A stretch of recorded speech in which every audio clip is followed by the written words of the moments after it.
don't know. I don't know why it's like this. It doesn't make any fucking sense. So I clicked recording like right in the middle of that sentence. So we might just like cold open from there. So you're on the clock now. Like that's how the podcast started. And if I've learned anything about podcast retention, it's that it is somehow related to Elon Musk's semen retention. Like I learned in the opening of last episode that if we start the episode talking, make this a bit. No, we have to make this a bit. Like we started talking about Elon Musk and IVF at the beginning of our Marvel Snap podcast, and the views went up and the retention went up. And I don't really understand that. Stuff. You were there. You might. I was there. I didn't leave. Yeah. And I guess much like our audience, I did not leave. Yeah. I was still there for it. We retained you in this way. And now you are currently being retained, as is our audience, for reasons that are beyond me. I have no idea, but that is the only conclusion I can draw, is that when we start with like a cold open talking about Elon Musk's lack of a sex life, our audience is like, let's go. I would love to hear about that and then learn about Marvel Snap. Alternate theory. Okay. We were also talking about data mine cards and new things that are coming out. Sure. When I do those videos on YouTube, it's very hit or miss as to like whether or not that is actually a thing. Like, that is a draw sometimes and not a draw many other times. So I'm not sure that holds up. But it's with me. Right. So, right. Okay. So the theory is people love hearing Gerry Thompson Google cards. Yeah. And then talk about them. All right. Because I kind of made a career out of another game. All right. I mean, maybe that's it. If you're in the audience, let us know, what is the actual draw of this podcast? Why are you here? Like, what happened in your life that went wrong that led you here such that you are now watching this? Or right. Wrong. You don't know them. Right. Okay? Like, you don't know them. Fans of you are here because something went right. Fans of me are here because something went wrong. This is the difference between our fan bases, and it's why this podcast has such synergy. Nah, my game is washed. Your game is taken off. I feel like it's a weird way to describe a 2-year-old game, but hello. The new era, KM, new era. People like one of the main things that like sticks out to me about Marvel Snap is how susceptible people are to marketing. Like, or maybe susceptible to marketing is the wrong word. It's just humans. It's so crazy how many people are like, wow, we're actually in a new era of Marvel Snap because of the publisher. And it's like, they're doing all the exact same stuff. Although I will say, I actually do think they've been notably more generous in 2025. And as the most recent example of this, they announced Twitch drops for the upcoming Sanctum mode that contain 1,000 of the currency. That is almost enough for one full pull on the portal pack that gets you one of the 3 new cards. So they also announced that they expect players to be able to, without the Twitch drops presumably, get up to 2 of those cards. So we are very close to actually this event is 3 free cards for free if you get your Twitch drops. Not enough people have been talking about those Twitch drops. They are probably the most important, the best Twitch drops we've ever had. 6 hours, 1,000 charms, that's almost a new card. The Twitch drops have always been variants, which if you don't own those cards, it's great when you get them, but they're usually variants of like not incredible cards or a mystery variant, or like I remember the Rivals one was Magneto, for example, right? Like, it's cool, but there's never been free card on Twitch drops. And this is, it's not free card. It's like free 80% of a card, but still. It's a lot more than what we've got before, but I also don't want to be like, oh, new era now, Twitch drops are giving away free cards or whatever, because we don't know if this is going to continue or if this is just because of this event, or maybe it'll happen every time there is an event. Who knows? But either way, pretty tight. There is a guy I follow on Twitter whose name is Ryan Rigney, who does like PR for gaming companies, or at least he used to. I think he works for like Andreessen Horowitz now, which has connotations in 2025 that it did not have in 2024. Apologies to Ryan. This is a guy who's like very good at the PR side of gaming, and he retweeted something that like I have been thinking about a lot, which is if you beat community expectations one time, you kind of are just making your job harder for yourself in the future because those expectations are now raised. And I think the ways in which the Marvel Snap community has reacted to the new era of Marvel Snap really sort of typifies that kind of response. Yeah, the flip side of it is Lilith, the company that makes AFK Arena, AFK Journey, that sort of stuff. Their MO has always been like introduce a thing that is like very obviously dog shit, and then the community gets angry, and then they're like, "Oh, we've listened to your feedback. We're so sorry. Here's like $1."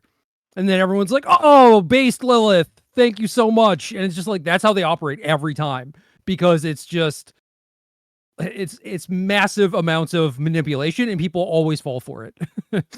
Speaking of psyops that people always fall for, you guys realize Redwing is good, right?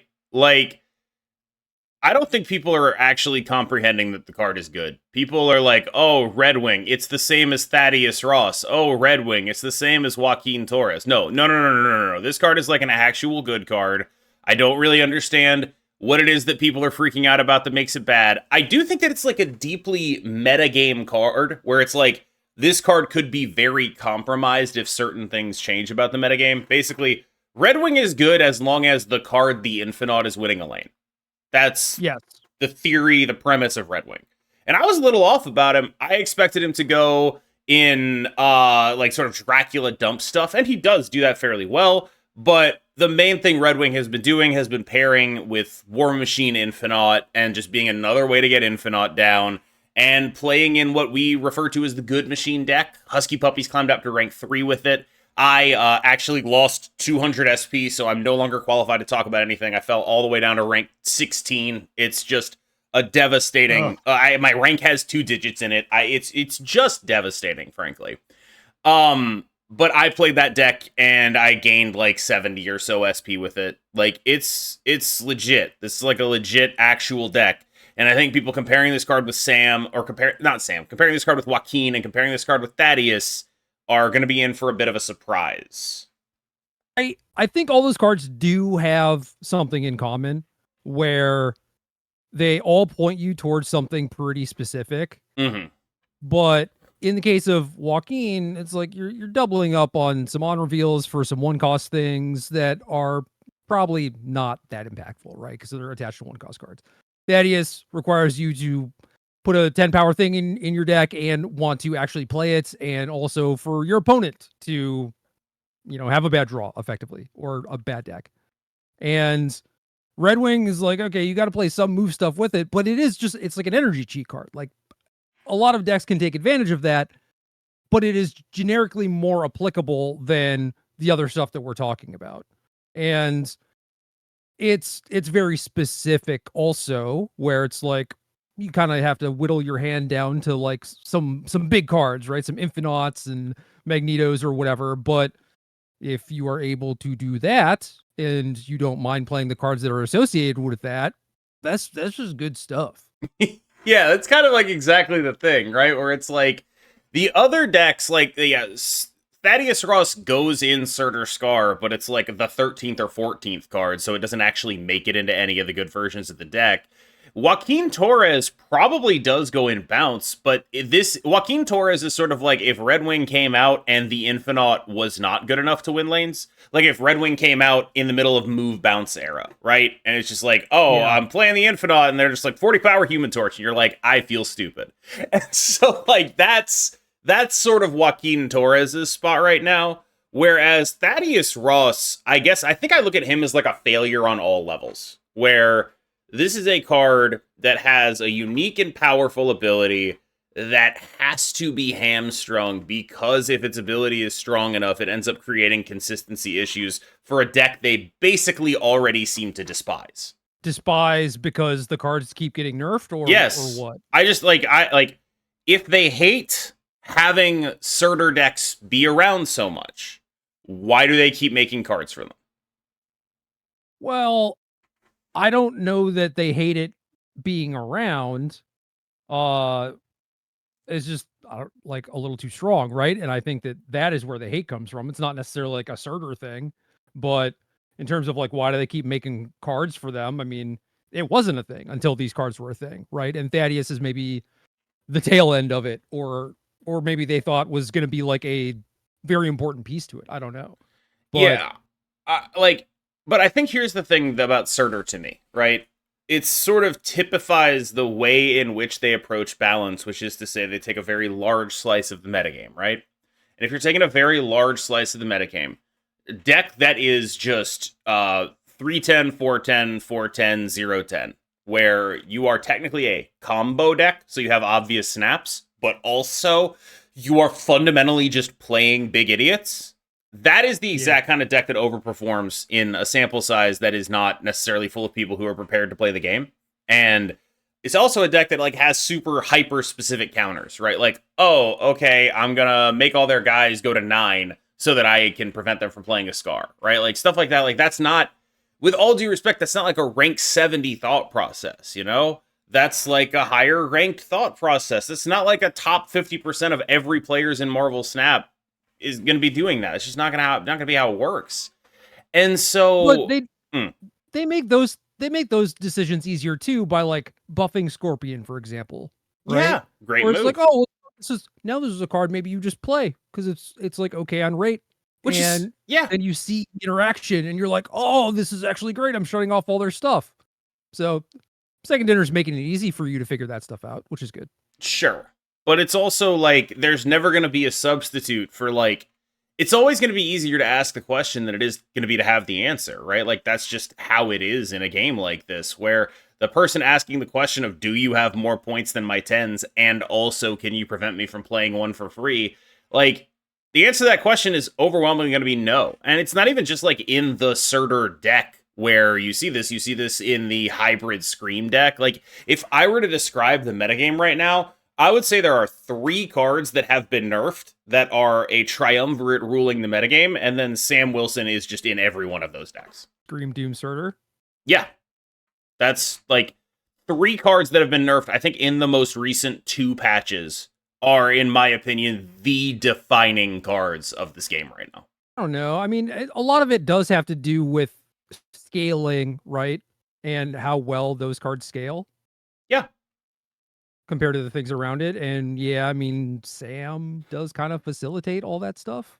Sam just sort of randomly goes in every single deck. Like, he goes in the Doom 2099 deck and bridges it into being an ongoing deck, which is super cool because that is a deck that, like, ongoing as a deck has, like, very defined weaknesses, right? As does Doom 2099, but they're 2 very different weaknesses.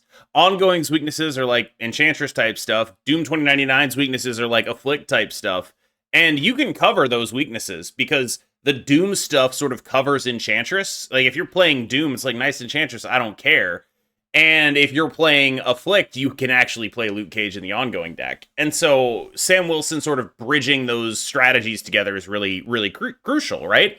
And then in the Scream deck, the base Scream deck, this is Sam Wilson just playing the role of scaler when you don't necessarily have your Scream. That makes your Craven also a better scaler. You're effectively, if you have both of those, scaling, you know, a total of like 4 every 2 turns, right? That's really good.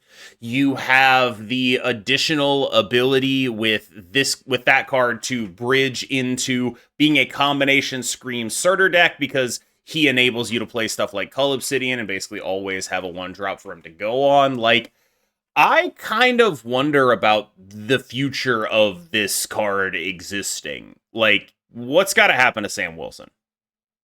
Shield should cost 0 or 2 or something that's not 1.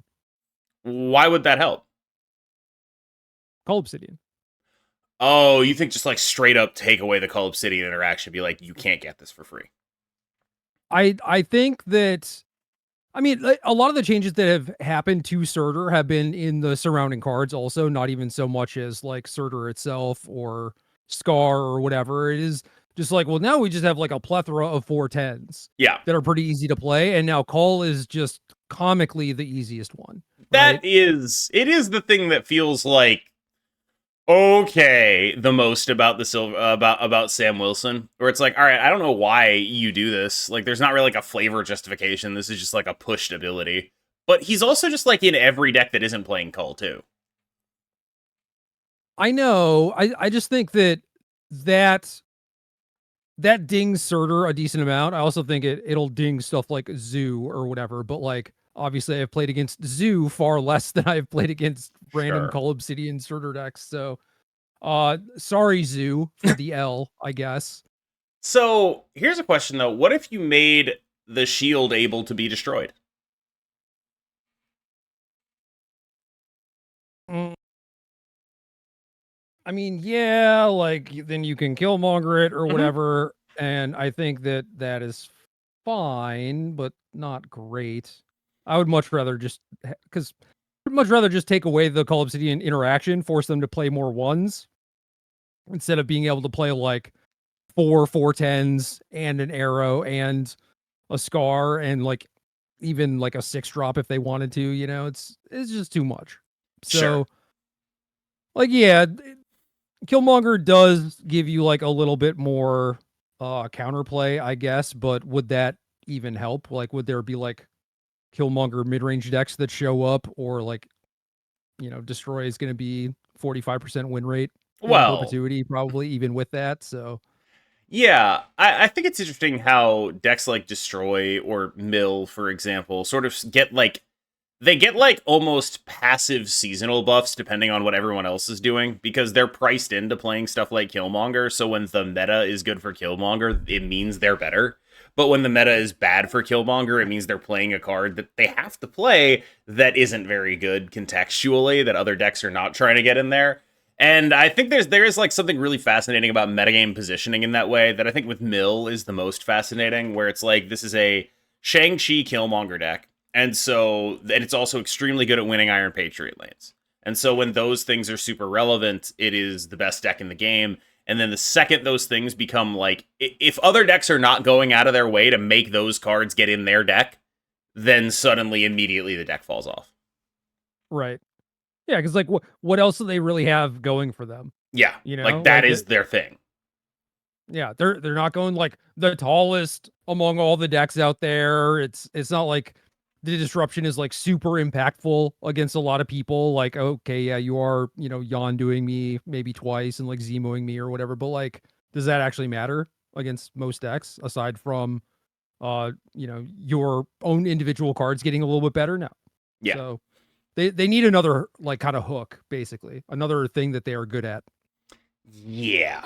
So with all of the things we've discussed being, fairly reasonable, do you have any like OTA wishes, nerfs, things that you want to happen? Because I have a few. Like, I do think there's a triumvirate ruling the game, and you did name them all exactly without even having to think about it. So that is probably bad. Well, okay, so like I did just look at your Twitter post a couple hours ago. You're cheating. You filthy net decker. But those were also like the decks I have been playing for the last 4 days or whatever. So yeah, I'm loading up my game right now. I am looking at Sam with his little elf ears. He has elf ears in there? Oh my god, it does kind of look like that. Yeah, no, yeah. Yeah, because it's got the star like right behind his ear. It's silly. Anyway. Yeah. My most recent decks. Sure. The ongoing Doom was the one I most recently built. Scream with 2099, and then normal Scream, and then Redwing, and then your Afflict deck, and then Surtur. The Scream with 2099 bit is just the funniest shit on earth. How like I was like, check it out, guys. There's 3 Scream decks, and then it's just base Scream, and then it's Scream with Surtur, and then Scream with 2099. It's like, wow. We're just like a bunch of deck building geniuses, aren't we? And this is coming from the guy who like not to suck myself off too hard, but I feel like Scream with Surtur is actually basically like my deck. Like, I talked about it on this podcast before the deck came out. I was like, this is a thing that I really want to do. I will say, I am forgetting the name of the person who was doing Scream with Surtur before me, but there definitely was a person who like 3 months ago was on this. But like when Sam, I played it then too. Yes, but like when Sam came out, I was like, that's the Scream Surtur card. that's the card that makes Scream Surtur good. And I talked about it here, and I put it on my day one decks, and the exact 12 cards that I put on my day one decks is like the current Scream Surtur list. Like it is my baby in a way that, you know, I'm like the surrogate. Back on Elon Musk somehow. I am the surrogate carrying. I've been IVF'd. I've been M-pregged with Surtur and Scar. Surtur and Scream, I should say. All right. Why does Silver Sable need to steal power? What do you mean? Like, for example, could she just be a 1/1 that -3's their top card? You've invented Celine. That's hand. Yeah, but like, isn't that still ass? Maybe. I'm looking for ways to make Joaquin a little bit better. And it's like, you know, she's close, but she's not really there. I think if I were to mess around with Silver Sable, it would be in ways that would be so personally offensive to Glenn Jones that he would throw a rock at my head. Where it's like, what I would do with Silver Sable is decouple the amount of power she gains and the amount of afflict she has. Meaning what? So like Silver Sable on reveal, gain X power, afflict top card of deck at Y. So like that way you could buff her by like half a point of power. So okay, so it's like +2, +4, +6. No. Like it would be like gain 2, afflict 3. And then like that way you like one of the things that 1-drops really lack is that half point of power. We saw this with like Hydra Bob, right? Like you need it to be a certain amount, right? So what I'm suggesting is that you can take a card. She's currently, you know, buff herself to afflict 2, right? Steal 2, right? What if you made her buff herself to afflict 3? What if you made her buff herself 3, afflict 2?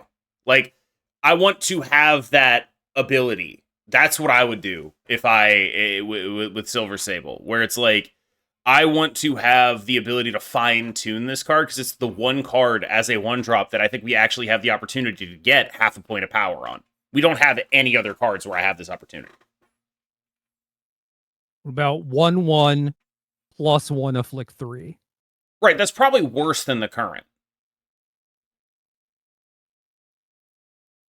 No. Yeah. Certainly not. Yeah. It's the same amount of stats, except your opponent can just not play some of them. Right. It is the same amount of stats, except the afflict is bigger. So it is technically bigger. It's just like worse if you are bouncing it. Well, yeah, which is what you're doing with Joaquin. That's like the whole thing he's doing. Well, you have to balance around that, though, is what I'm saying. Like the first thing that I thought you were saying, which was like maybe something in the realm of like 1/0 on reveal, gain a power, then afflict that much equal to her power. Oh, wait, that's also sick, dude.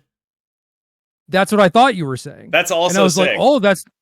like, that's not bad, because it tag teams with the Joaquin stuff and the bounce stuff, and it was like, oh, that gets out of control real quick. So that is super sick, though. Like, that is really cool. That is really, really, really, really. They should actually do that. You did it. You pitched this. I have a running gag in my Discord that I send emails to Glenn Jones containing like all my deranged design ideas. You should actually send that to Glenn. No. Like forward, Silver Sable spotted in NYC. Have you ever played the PS4 Spider-Man game? No. Okay, well, she shows up and like they have like a fake Twitter in the game, and that's exactly the kind of thing you'd see on their fake Twitter. So I could just text him. Yeah, but it's way funnier if you pretend like you're a crank sending like, you know, I'm cutting the pictures out of magazines to like form a serial killer letter to mail to Glenn Jones with my design ideas, you know?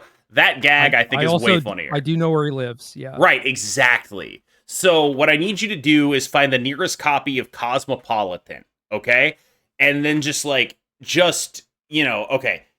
picture of woman, color her hair white, and then cut out the letters to say, like, to suggest our text for Silver Sable. And then, just mail it to him. No, I don't think I'm going to do that. I have the worst friends. My friends never support my ideas. It's unbelievable. I mean, you can just have the idea. I thought you came up with it anyway.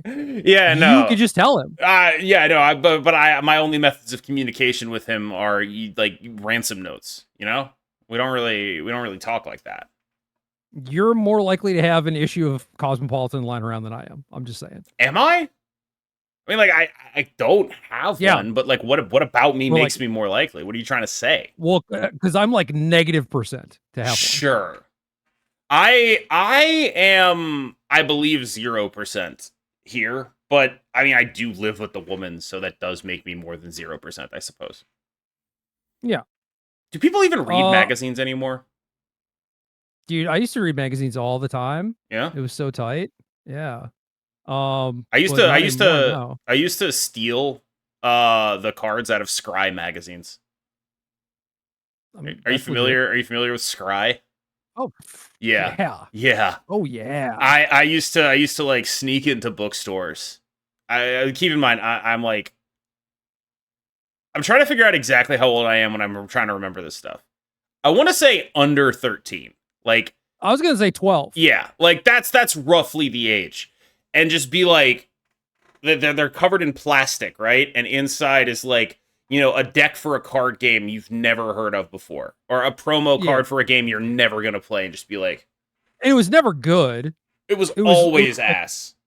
Here's effectively like a basic mountain for the Rage TCG. The Lord of the Rings card game is the one I remember. There was a Balrog card in there, and that was my shit. Tight. It was so tight, dude. Tight. I don't even think I stole that one. I think I bought the Scry. You're like, I would feel bad. I have to honor my boy, the Balrog. Basically, like I remember. I no longer have access to my childhood home, but like, there's Scry magazines in there for sure. So I guess, they also made me a loyal customer. Good marketing strategy, Scry. Wizard magazine was my shit. Yeah. I have vivid memories of being like a 12-year-old absolute shithead in a Barnes and Noble. That's the kind of absolute shithead I was. The kind whose parents like speak good English for a living. Ugh, disgusting. I don't know. I would go into a Barnes and Noble and feel like I was supposed to be respectful. It was like a bookstore, man. Man, I miss the idea of bookstores. Like, there used to be a bookstore more than an hour, like multiple hours away from us, that my dad would drive to just because it was a better bookstore than any of the ones in our city. And granted, that is because he is an absolute fucking freak. But speaking good English and whatnot. Right. Like, a shocking amount of my childhood was bookstore related. A probably 99th percentile bookstore being in here. Like, I think that is how I would describe myself. People always ask me, like, why do I talk the way I talk? Like, what is it? Like, you keep using these words, KM. Like, what is your fucking problem? You think you're smarter than me? And the actual answer is, like, no, dude. But my entire vocabulary comes from reading fantasy novels when I was 11 years old to about the time when I was 15 years old, and that was like the only thing I did. My parents didn't let me have a video game system until I was 13. That's sort of true, right? Like, I ended up like sneaking a Game Boy from a friend of mine, and they eventually like were okay with it. But like, I remember being in 4th grade, and they were like, you get 20 minutes of Pokemon a day. Like, that's what you get. You get 20 minutes. It's got to be on the car rides to and from school. That's what you get. Which, for the record, also a sign of privilege. Car rides, not a bus. Dude, look at that. But, yeah I know. Yeah, I know. Look at this asshole, right? Dude, if I was getting a ride to school, it's probably because I fucked up real bad. I did something wrong. Well, I went to a private school. Because this is at the time where, I went to a Jewish school. Went to a Jewish day school. And, this is like during that period of my life. Yeah, private school. Yeah, I know. I could never. Yeah, I mean, I couldn't. I got kicked out of school One, two. I never graduated high school. I have a GED. I don't think that counts. But I got kicked out of school like 3 times. I didn't show up to the last 6 months of high school, and they gave me passes Yeah, on all my classes. that's like technically what happened to me. I was in a magnet school. They kicked me out junior year because I didn't do anything. Yeah. Like, that's just how it was, right? So like end of junior year. Is it because you're playing Pokemon for 40 minutes a day now? No, I just like didn't do anything. I had no connection to my own life, right? Like I wasn't in a. So many other people when they're that age are like able to be a human being and be like, I am this and this is my plan. I had none of that. There was no connection for me between like I want to succeed in school so I can go do something else, because I never believed I could go do whatever it is that they wanted me to do. I never wanted that. And so I just wouldn't do things. Like I would not do work. I would sit in there. Bluntly, I was also on a fairly heroic dose of like anti-ADHD medication, which probably not what you want to put someone who is like desperate for human interaction on, because instead of focusing on work, it makes me focus on goofing off, right? Because that was like the goal. Like I didn't care about school. I cared about, jokes. and so I got kicked out at the end of junior year. I got a GED and had ridiculously good test scores. Again, not to suck myself off, but I've always been good at taking tests. It's not actually like, oh, I'm so smart. It's like I'm good at taking tests. I am good at thinking about like, what are they looking for here? What are these answers? How am I reverse engineering this, right? Like, I can plug these answers in and get out something, and I just generally have a fairly large vocabulary, and the SAT is, like, at the time, was, like, reading and writing were 2 separate sections, and math was a smaller one. So that was very good for me. And, yeah, that's where I was at. I definitely relate a lot to the, like, did not have like a clear path, did not have a thing that felt like, oh, this is what I'm supposed to be doing. And also maybe feeling not like I was capable of doing anything or accomplishing anything also. But given the disparity in our backgrounds, I think it's weird / sad to me from your end of things. How do you mean? Well, if your parents were like affluent to some degree, yeah, and you end up feeling like that, I feel like something went wrong. Oh yeah, but like it's mostly that I sucked. It's going into the litany of childhood issues that I had. Like I just told you, I used to like steal stuff from bookstores, dude. Like I was not a good kid or person, and people around me could pick up on that. And like ultimately it sort of led to me feeling like I was being unfairly victimized, when probably honestly, maybe people were a little bit harsher, but I certainly wasn't not asking for it. Like I certainly wasn't acting in ways that would lead people to enjoy being around me. And so I think that like a lot of my childhood is honestly, they talk about how like trauma responses lead to you forgetting stuff. There are full years of my life that I don't remember, but I don't think it's like a trauma response. I just didn't do anything for years. Yeah. Like it's not like I'm missing. It's not like I'm missing events per se. I am. I think a lot of the time there are like definitely trauma responses in there, but also like there are multiple years I think in high school where it's just like I didn't leave the house and go anywhere. Yeah, same. So, like, what is there to remember, Like, it's just all the same sort of grayness, I think. And, that all mostly changed in college, but then there's, like, multiple years there where it's like, I don't remember several nights for, alcohol consumption reasons. Also can relate to that, not in college, many years later, though. What's really messed up is basically the second I could legally drink, I was like, I'm bored of drinking. Like that's funny. Like the vast majority of alcohol consumed in my life was underage. And then some of those habits carried over a little bit, but like by the time I'm like 23, I'm basically done. I don't know how that happens, but it just did. No, I think people get burned out or, bored, I guess, unless it sticks with you.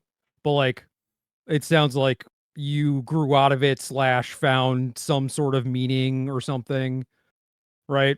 Nah, I got like a hangover started getting really bad. Oh, or that. It's like, this That could be it sucks. too. This is not worth it anymore. I'm done. Oh, I mean, that never felt good, but that didn't stop me. I used to be way better at it. They got worse and worse. I did not have alcohol until I was 23. How'd that happen? Oh, I just knew it would fuck me up. Oh, wow. See, like, people say stuff like that where it's like every so often, like, that is a line of thought that is absolutely foreign to me. Or people are like, oh, I know this is bad for me, so I won't do it. I've never had that thought. I was able to do that for a while, where I was like, I would definitely like smoking, I would definitely like drinking, I would definitely like smoking weed, whatever. And I just didn't do them for a very, very long time. I didn't start smoking until I was 26. Never had like a single cigarette. Right. And yeah, just at some point it became bad enough where I was like, who cares? Like, You see, yeah, like, that'll be bad for me, and I know that, and I'm gonna do it. I exist in a constant state of that. Like, what stops me from smoking cigarettes is mostly that they're gross. Like, it's not even like I imagine I would enjoy it. I imagine I would be like, that's awesome. But I also know that I would hate smelling like that. And I would drive myself completely insane having to smell it. And so I just can't do it. Well, for you personally, you will get used to the smell, and it'll be like it doesn't exist. It all depends on if you have people in your life who are willing to tell you that you smell. The thing is, like, I know that I would smell regardless of whether I can smell it. I just don't know if I could tolerate that. Like, the knowledge that I'm, like, carrying around the odor. Oh my God, it would drive me insane. Like, that's not but again, it's like a different thought process. That's like a risk reward, right? Where it's like, yeah, I would enjoy doing this, but not as much as I would hate the other stuff that comes with it. The same as with alcohol, right? Like, I would enjoy it, but like, ugh, Jesus, it's just not worth the doing, right? I've never been like, I really want to do this, but also I know it would be bad for me, so I won't do it. I've never, ever had that thought. Yeah, like I said, it only lasted for a few years. Then I'm just like, let's burn it all down. It's fine. Yeah, and by it all, you mean several packs of cigarettes. That's that. Yeah, thousands of dollars. Yeah. And... yeah, that's the other thing. It's just like, oh my God, what a waste of money. I could be spending that money on Marvel Snap. I could be spending that money on cosmetics, bro. What the hell? You could have so many banana variants. So many. Yeah, I actually, like, I've been afraid to talk about this on the podcast. But by the time this podcast comes out, I will have signed on a house. Like, I will be a homeowner. Presumably, we're going there tomorrow to do the final signing. We just did our final walkthrough today. And, like, this is literally the house that Marvel Snap built. I'm literally going to... Congratulations! Thank you. I'm literally going to be... the down payment is almost entirely on Marvel Snap. Like, this stupid-ass card game has allowed me to, over the course of 2 years, save up enough money for a down payment on an actual house. Which... that's so sick. It's insane to me. Like, obviously, it's not like the house that Marvel Snap built. It's like the mortgage that Marvel Snap helped me afford. But, like, still, yeah, like, that is insane, right? Is the mortgage cheaper than your current rent? Oh yeah, like that is one of the most messed up things that I've realized through the process of this. Is like, if you have X amount of just liquid cash, you get to access a secret hidden level of wealth acquisition where you pay less per month and also it's not going in a hole, which is disgusting. Right. It's disgusting that, like, you need, $50,000 to $100,000 in order to access the cheaper shit. Like, that's just fundamentally not how it should work. The cheaper stuff should be for the poorer people who don't have $50,000 to $100,000 sitting around for a down payment on a house, right? But instead, the more money you have, the less money you pay. That's how our system is set up. Well, you see, you got to think of the landlords. I think of the landlords in much the same sense that Luigi Mangione thinks of the CEOs. Yeah. That's like I can't come to terms with the idea of this, where it's like, what is wrong with our system such that this is the truth? Where like you have, I mean, I think I'm understanding it right, like $50,000 to $200,000, probably, right? Like, imagine you live somewhere where the cost of living is like an actual cost, you know? Also, it's not even that though, because you have to be in a place in your life where you are confident enough that you are going to remain that stable for however long your mortgage lasts, right? That's not Because even true. Like, because it is less money, I could go quit this job I do right now, get another job, and I'm still better off than in the apartment. no, okay, that is fair, but you are definitely going to feel like you lost out on more because in theory you had like all this equity accruing that then is lost. Right, no. Like, I totally understand that. But, like, again, because the actual price per month is going down so much, that, like, Yeah. my cost of living is getting lower. I'm spending less money per month. And it's going to equity. It's like a scam, dude. Like, this feels like I'm cheating. And I realize, oh, I'm going to be responsible for, like, the septic tank or whatever. Oh, I'm going to be responsible for the electricity. Oh, I'm going to be responsible for the roof. I don't care. That's money that is building equity. Like, that's investments. And it's like, why do you need a big lump sum in order to access the best form of investment available to every American? It pisses me off. It makes me so angry. You got to be this tall to ride. It makes me so angry. Like, going through this process has turned me into like we need to like abolish landlords guy. We need to like put an actual rent cap on stuff. You were not that guy before? I was that guy, but this has made me feel like in a very real way that the system is rigged against people. And I know there's like a bunch of good reasons for the system being rigged in that way. Like, oh, well, yeah, you can't qualify for a loan if you don't have a down payment, right? Like, you need to be able to show that you actually have money. We don't want to give all these bad loans out. That's how this problem. I get it. But there has to be something that the government can do to make this less obscene. There are plenty of things the government could do. The system is working as intended, brother. That's all. Yeah, that is true. Speaking of systems working as intended, would you care to discuss the 3 cards coming in Sanctum Showdown and what we expect from them? You don't know what they are, do you? Nah. I saw him at some point. Off the top of my head, I forget though. It's Uncle Ben. It's Laufey, and it is a card now I am forgetting. So I'm 2 out of 3, and now you get to laugh at me. All right, Unky Ben, 1 deuce. Yeah. Dies, make a Spider-Man. I actually think this card's kind of good. Hilarious. I mean, either way, hilarious. It's extremely funny, but like, I don't know, a 1/2 that is a 2/4? That's actually like kind of not ass, right? Is that not like kind of decent? Also, funnily enough, because like Spider-Man got buffed, moved from 3/5 to 2/4. Yeah. Unky Ben got a little worse. True. I mean, this card's been around since Spider-Man was a 4/3 that prevented people from playing cards. Like, this card's been in the file since. I like how they were just like, we'll do this eventually, and then now that Spider-Man's at his lowest possible stats in effect, they're like, Uncle Ben time. Yeah. They need to make actual Spider-Man is great. Uncle Ben got nerfed a little bit, but yeah, still good. Yeah, I think there is a world where you're just like, this is a, like, in the same way that like certain cards are able to be played in Killmonger decks, like you're never going to be able to play a Killmonger deck that also has something like, say, Hydra Bob in it that's just going to make you look stupid. But you can play a Killmonger deck with Uncle Ben in it, and that is a 1-drop that you can play. Then if you don't draw Killmonger, it's still a 1/2, and if you do draw Killmonger, kaboom.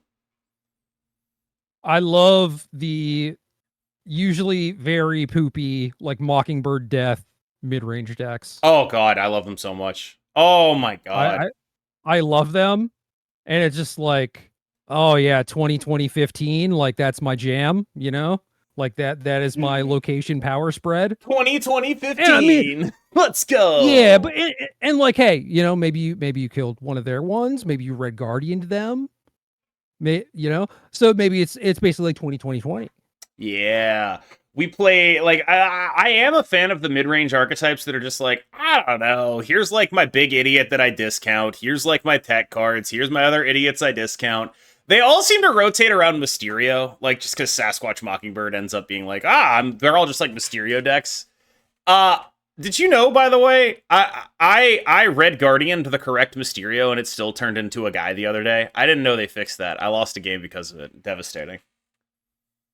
Oh. I didn't even know that was a thing. Yeah, it used to be if you Red Guardian the correct Mysterio, it wouldn't turn back. I lost that lane by 1 point because it turned back. I was like, damn, I had it right and I still beefed it because I forgot they changed it. I feel like it shouldn't. Mysterio works in a very dumbass way, which is like... It's the most fucked up card they have. So what he does is he plays 3 cards and then tags one of them as, at the end of the game, this transforms into Mysterio. Which, if you think about how, Red Guardian and Iron Patriot works, you should understand that actually wouldn't get rid of that, right? Like, it actually does make sense that it wouldn't work that way. If you understand how Mysterio works, it did work that way for like 6 months. And so it's just like, damn. Yeah, I mean, I guess Iron Patriot, I guess because I've played with it, I understand that it kind of like creates this trigger. It is not beholden to the card itself. Yeah. And was not really thinking that with Mysterio. So yeah, I guess that makes sense. Mysterio is probably the most fucked up card in the game, but yes. Yeah. Okay. So I go to SnapFan. How do I find? I just went through unreleased cards. Yeah. Those cards all seemed fake. They probably are. Where's upcoming stuff? It's Uncle Ben, it's Laufey, and then it's the one that everyone is complaining about getting. Like, what I keep seeing is people saying, like, oh, I get 2 pulls, I'm not gonna get Laufey, who's, like, the good one, in theory. Laufey, by the way, kind of a crazy card, but, 4/5, steal 1 from everything here, including your stuff? Yeah, that's just like a 4/9. Just a big guy. It steals from your own stuff, though, right? Yeah, but, like, that's a wash. I guess Luke Cage cancels it. Luke Cage does cancel it, but also it's a wash, right? It's a wash, but it makes it more likely, like, it makes your Ajax bigger if you don't hazmat, and it does make it more likely that he himself gets Shang-Chi. Yeah, unfortunately for Laufey, card comes out same week as Diamondback. Just DOA. Like, Luke Cage is gonna be everywhere. We're about to head into the summer of Cage. Like, this is gonna be a week of 40 to 50% Luke Cage. So DOA now, but yes, is good to have in the pool, good to have in the mix for when things kind of like settle down a little bit, right? I'm with you.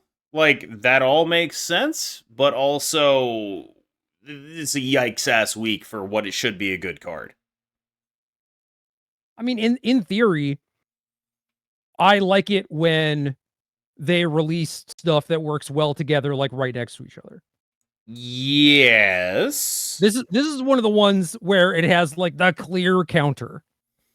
And so, yeah, that ends up not being good. You need to space out the Afflict stuff, probably. The Luke Cage stuff is like... Also, last card is Gorgon, which is, that location that makes stuff cost 1 more for if it's with created cards? Yeah, Gorgon is that on a stick. So there's like V-Hand stuff, Kate Bishop, Arshem, Lol Thanos. Like, in theory, that is like your kind of like Mobius sort of thing, but again, has the thing where you need to draw it, and you certainly need to draw it on time, and you also have no idea at the end of the game how effective it was. Yeah. The Mobius issue is really funny to me because I see people complaining about it more than anything else. And it's like, that card is so ass at its own job. And it has to be ass at its own job because, like, imagine a version of Mobius where it, like, actually worked on reveal. And I don't mean, like, on reveal next turn. I mean, like, imagine a version where it's, like, everything your opponent cheated loses X power, you know? like the kind of thing where it's like, it can actually affect the board. Like, if your opponent played a card that costs less than it should, boom. That kind of thing. That would be like a super messed up thing to do. And that's effectively what Loot Cage is, for the record. Did you know that currently there are 324 cards in the game? Okay. And right now, there are 214 pixel variants. Okay. So you're saying we need 110 more? And I am 42 away from completion. Good God, man. That's like, I feel like people talk about the whales on Twitter. There's like the guy with like who just like has a bunch of collection track stuff, like 100,000 CL. But that is a just crazy thing to be, is pixel variant complete and nothing else. I like them. What is it that you like about them? What is the appeal for you? Is it like Marvel versus Capcom nostalgia or something? No, it's not even that, because like I played some Marvel games. There was like a Spider-Man Maximum Carnage game that was dope as hell. Sure. You know, like Sega SNES kind of stuff. Played like some X-Men games, whatever. But I just like grew up on Nintendo stuff. I learned how to read playing Final Fantasy 1. That makes sense. Like, I have very fond memories of Final Fantasy Tactics War of the Lions on the PSP. Best game. It's honestly so goated. Like, it is actually a genuinely amazing game. Tactics Ogre, slightly better. But they each have their own unique individual charm and were worked on by a lot of the same people. So yeah, like that is a crazy story for like a 12-year-old, by the way. The story of Final Fantasy Tactics, where spoilers for a 30-year-old video game, the plot is basically that you're like the third son of a noble house or whatever in like what I can only describe as, you know, it's not medieval Europe, right? Like you're in not medieval Europe, and you eventually discover that the church of the region that you're in is run by literal demons who are like the Pope, actually literally a demon. Your older brother, literally a demon. Your other older brother, also a demon. And so it's like, it's very like the lizard people control everything kind of vibe. yeah, and so he leaves his family, starts working as a mercenary, and is just like, doesn't really know what to do with himself.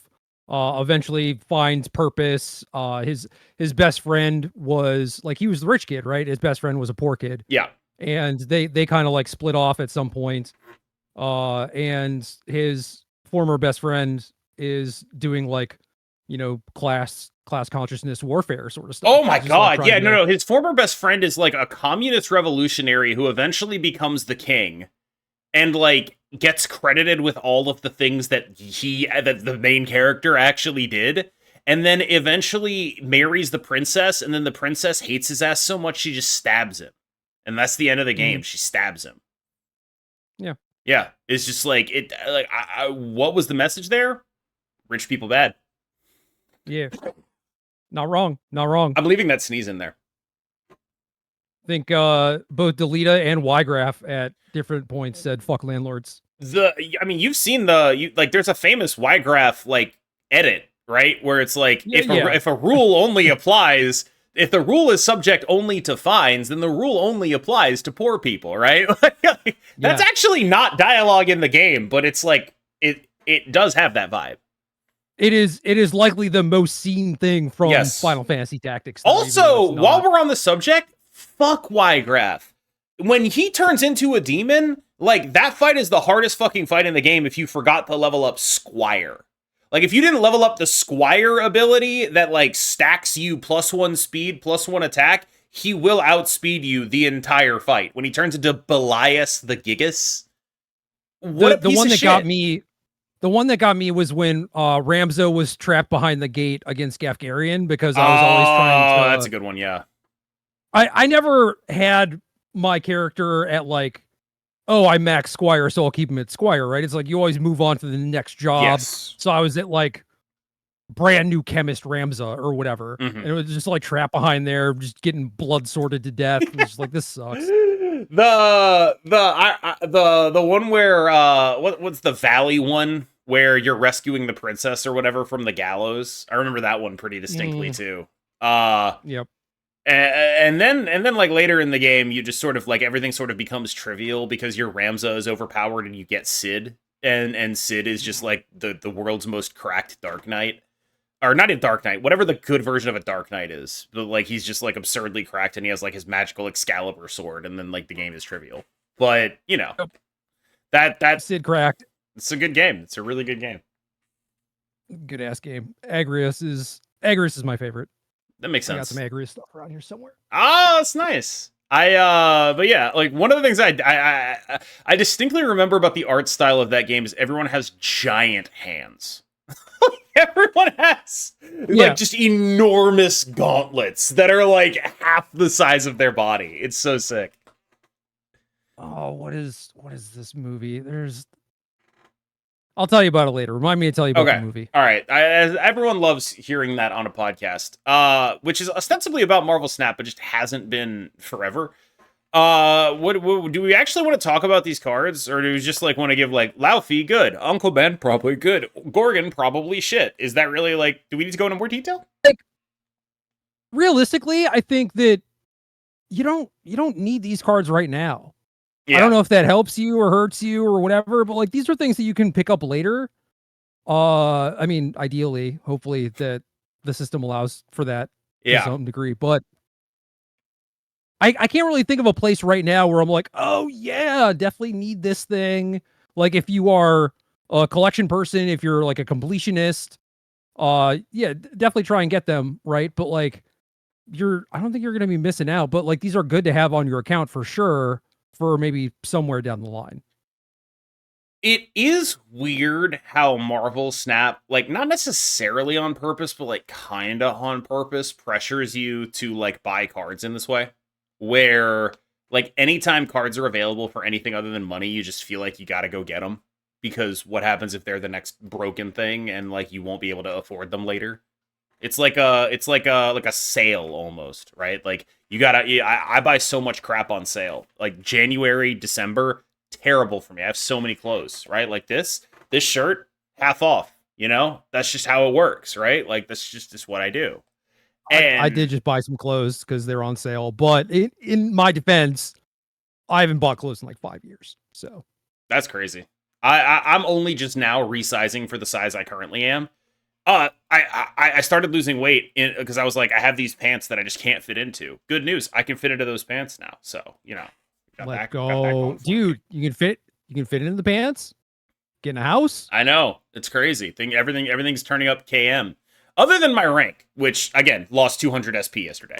But whatever.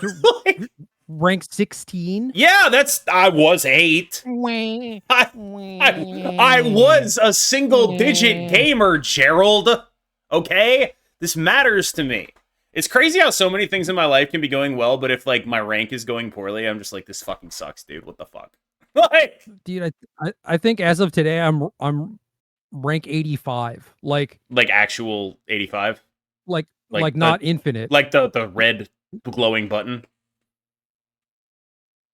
like the 85 out of 100, where 100 is infinite. It's red, right? Like is that it's red, like when you're in the 80s. I think it's like a red thing, like a glowing red logo. Probably, dude. I log in, I play 5 games a day, that's it. Like, God, what a life, just an incredible life. Is there anything else you want to cover today? I feel like I should open the floor up to you and, see if you have anything. I honestly kind of want to do like, this is Gerry's episode one day, because I feel like I talk all the time. I want to do one where like you talk all the time. That's terrifying. You don't want to do that? I mean, if we did, I would just tell you about Tactics Ogre in much the same way that we were reminiscing about Final Fantasy Tactics. But one of the most ass things in the world is that there is not a good Tactics gacha game. Like, There should So be. It seems like the easiest thing in the world. Did you know that there is a Final Fantasy Tactics gacha game? I'm sure there is, and I'm sure its ass is the problem. It's actually not that bad. I played it for like 3 years. It came out in 2020. It was at this point I'd never played a gacha game, but I was like, oh, Final Fantasy Tactics, same artist from War of the Lions. I was like, I'm in. I'm gonna try it, and then I was just completely overwhelmed and just shut down. I was like, I don't understand. Too much. This was in like March or April, and then October, Genshin comes out, and I'm like deeply depressed. You know, October of 2020. I've been in my house. Average Genshin Impact player. Yeah. And that gets me acclimated to like the gacha systems, right? So then eventually I go back and try this game, and I was like, oh, this is so simple. Why'd I ever bounce off this? This doesn't make any sense. And then I just played that for like 2 years. It's good. They have crossovers with like a lot of mainline Final Fantasy stuff. They have their own original characters and whatnot. They have a lot of the tactics characters in there. I feel like the problem is though that gacha stuff doesn't lend itself to storytelling. Like every gacha game story is like, here's the new characters, right? Like you gotta work that in, and it just doesn't lend itself to like actually telling a story, which is so much of what War of the Lions so much of what made War of the Lions great is that it's a self-contained campaign.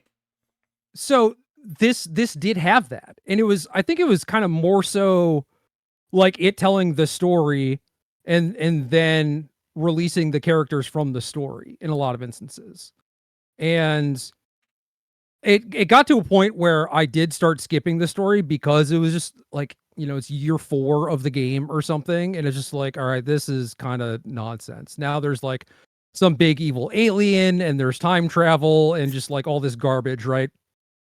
But there's time travel. Hey, there's time travel in War of the Lions. There actually is. Balthier shows up. Sure. I mean, yeah, that's like the... Yeah, they were doing character crossover. The equivalent. Yeah, they were doing that. The gotcha equivalent of a crossover. Yeah. Anyway, initially, like when it was just like geopolitical machinations kind of happening, like that stuff was very reminiscent of War of the Lions. It was not as good, I guess. It was more surface level than like, oh, here's, you know, some stuff about class consciousness and how the church is evil or whatever. It was just like, these guys are bad, these guys are good, these guys are maybe our friends, who knows. I played Fire Emblem Three Houses, and I fell absolutely in love with Edelgard von Hresvelg. Not like in love in the sense of like my waifu, but like in love in the sense of like, wow, I wish this person was real and could lead a political movement in this current era.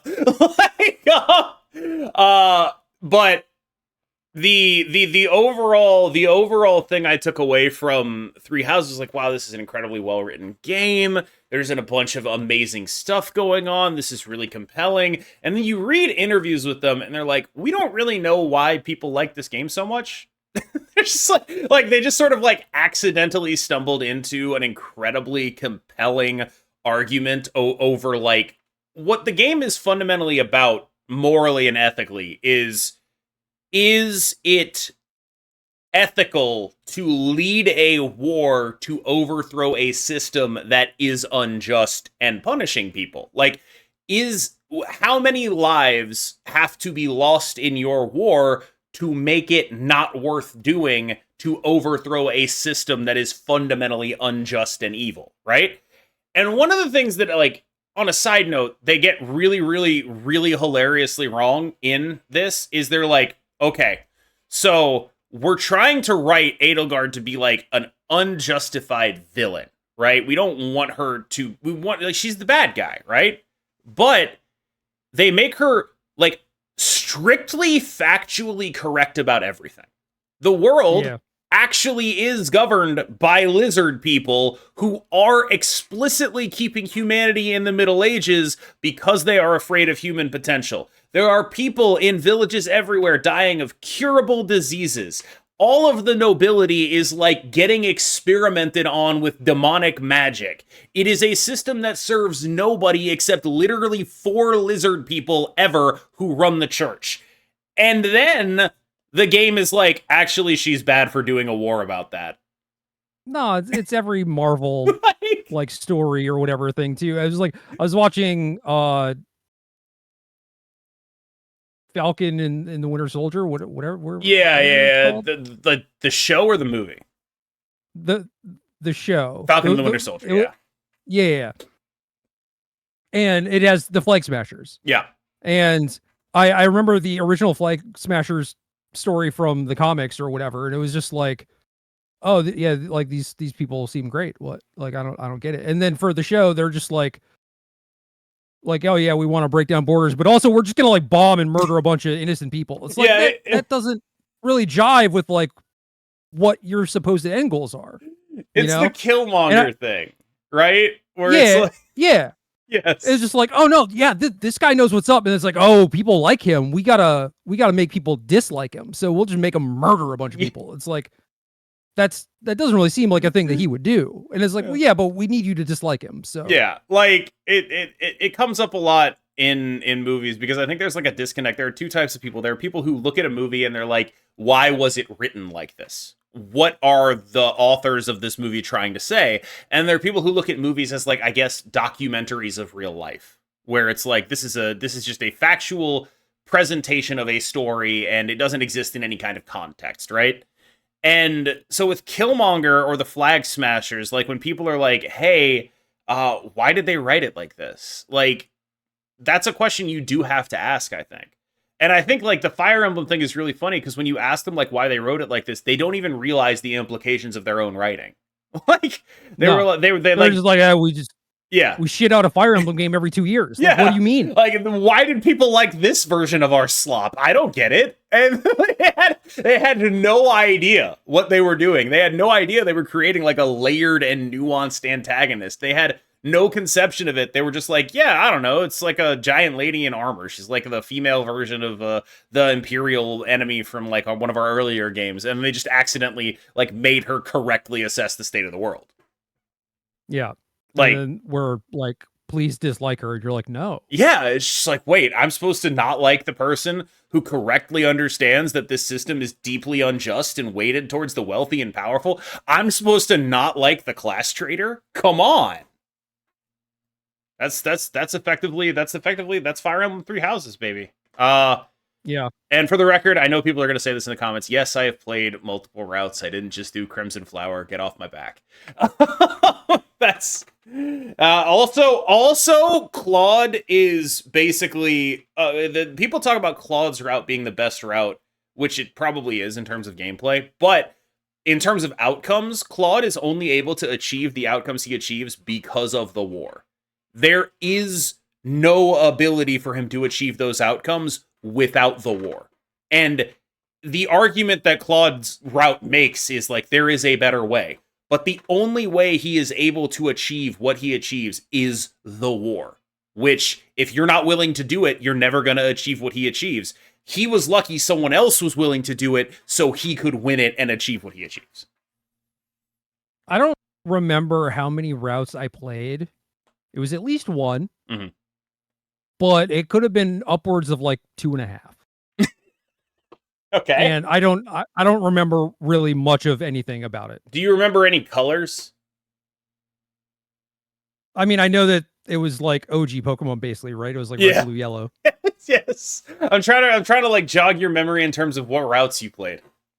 But yeah, I don't remember which ones at all. And I didn't do it like looking at spoilers or anything. I probably just like picked a thing at random or something. So yeah.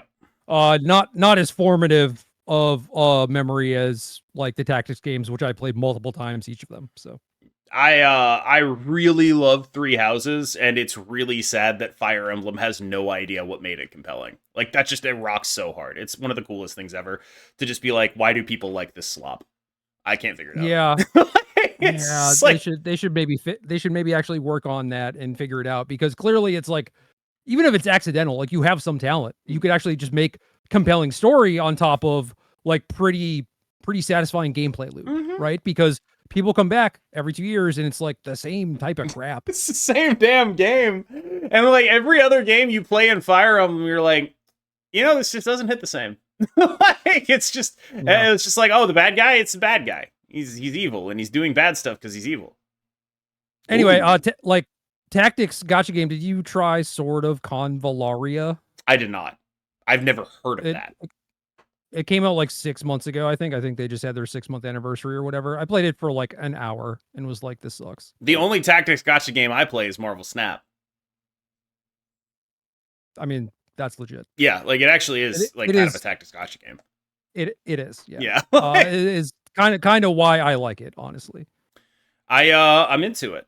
It's definitely kind of an enjoyable game. I can't argue with that. But for real though, do you have anything like it's Gerry time? Oh, I thought I was going to get a whole episode, not just. Do you actually want the whole episode? Like, I totally want to do that. Well, I would have to think about like, oh, what is the thing that Jerry's going to talk about? Like, dude, let's do that. Let's do next week. It's Gerry time. It might not be next week. No, like, isn't more exciting stuff? Oh, that is true. Yeah, there is a bunch. Well, we'll have to save it for like a downtime period. That's true. Yeah. It would have been like last week. Because this one is basically KM like time. Kind of time. Like, we kind of talked about Marvel Snap, but mostly we just talked about me. And like, I want you to have an episode like that. Yeah, let me think about it. See if there's something I can come up with where it's like, yeah, this is the thing that I want to talk about. I don't know. I like the pixels, and I'm really sad that everyone hates them. So they took them out of things. And now I don't get them. I went like 2 months or something without seeing one, and then today in my store, when I'm broke with gold, there were 2 pixels in my store. Did you buy gold? No, I bought a bundle which gave me gold. Oh, that's so different.